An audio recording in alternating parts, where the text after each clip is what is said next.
yang untuk kemajuan kita bersama. Ibu-ibu yang kami hormati, pada siang hari ini saya akan menyampaikan sedikit tentang yaitu judul perilaku durhaka orang tua kepada anak. Ternyata durhaka itu bukan dilakukan hanya anak saja. Orang tua bisa melakukan kedurhakaan kepada anak. Antara lain, kalau kita memberikan lingkungan yang salah, yang tidak baik pada anak, itu adalah suatu kedurhakaan juga. Antara lain juga kalau kita memberi nafkah,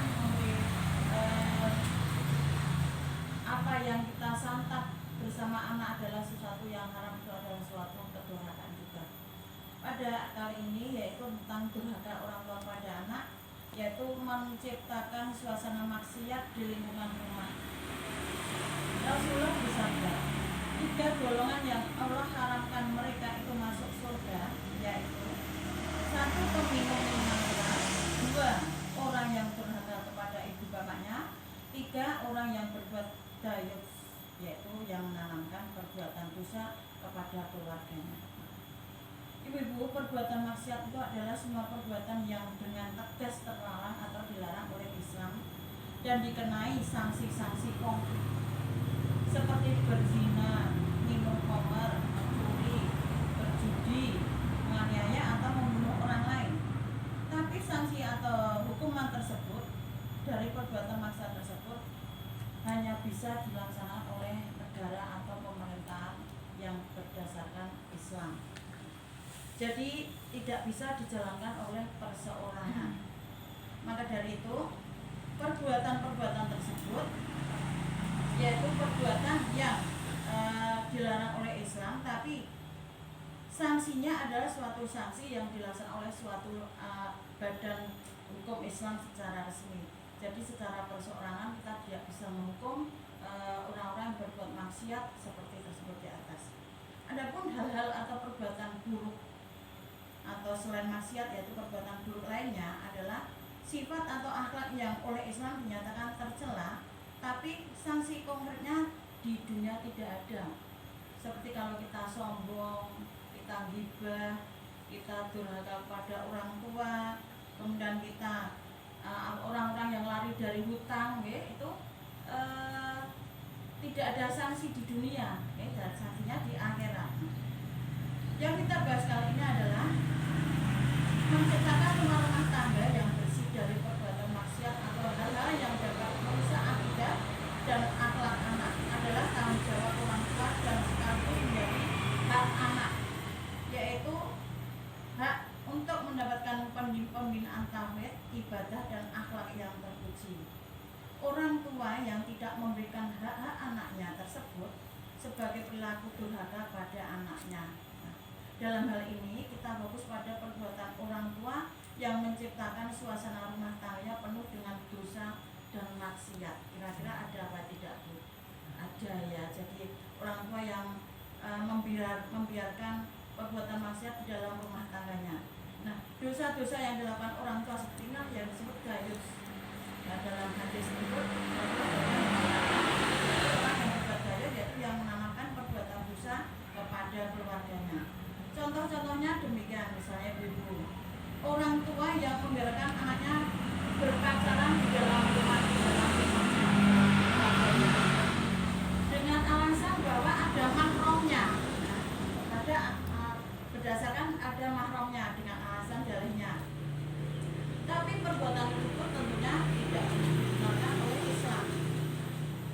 Dari Uqbah, Rasulullah berkata, jauhilah olehmu sekalian memasuki tempat-tempat wanita.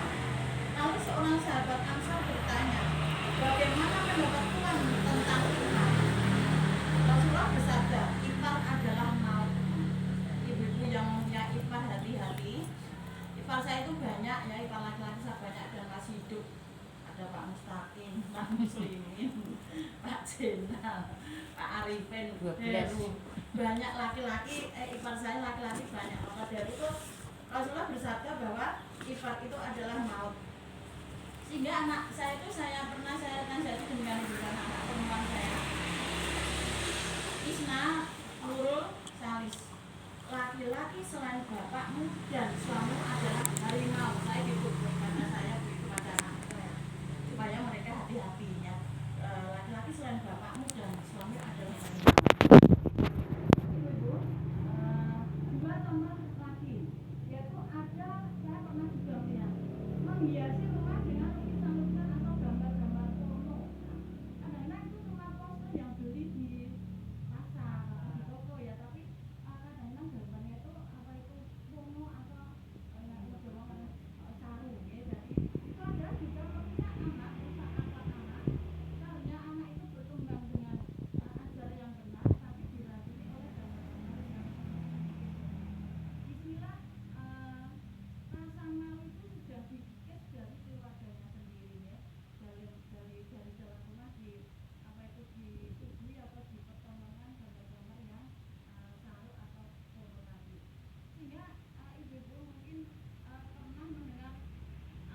Kemudian contoh 3, membiarkan istri anak perempuan berpakaian terbuka atau membuka aurat di depan lelaki yang bukan mahram. Nah, saya ingat besok pagi kan ada senam Giringin Harjo.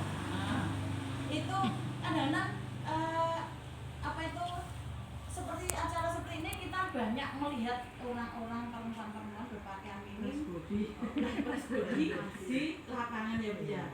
Iya, padahal kalau kita pakai kita secara muslimah bisa saja senam pakai yang longgar bisa, tapi banyak sekali pada acara seperti ini itu ngepres body, pakaian-pakaian yang digunakan dalam waktu senam. Padahal ibu-ibu kalau kita menyadari keadaan ini adalah suatu ilmu secara umum, laki-laki itu kan kelemahannya pada mata ya ibu. Kalau perempuan kelemahannya pada harta. Kalau itu kelemahannya pada mata. Sehingga kalau ibu-ibu yang masih punya suami, kalau suami seorang laki-laki atau seorang suami yang beriman itu di hadapan istrinya itu nafsunya sangatnya besar. Kenapa? Di luar mata itu sudah ngapet, sudah ngapet di mana sudah ngapet, maka dilampiaskan di dalam rumahnya, di dalam pada istrinya.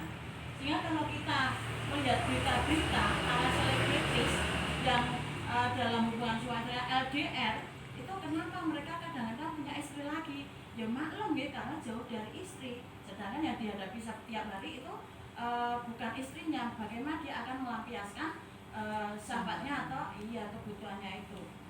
Ini ibu-ibu, jadi maka dari itu seorang laki-laki atau seorang kepala keluarga yang membiarkan istri atau perempuannya berpakaian terbuka termasuk orang-orang yang disebut garis tadi. Contoh keempat, menganggap biasa jika istri atau anggota keluarga digoda.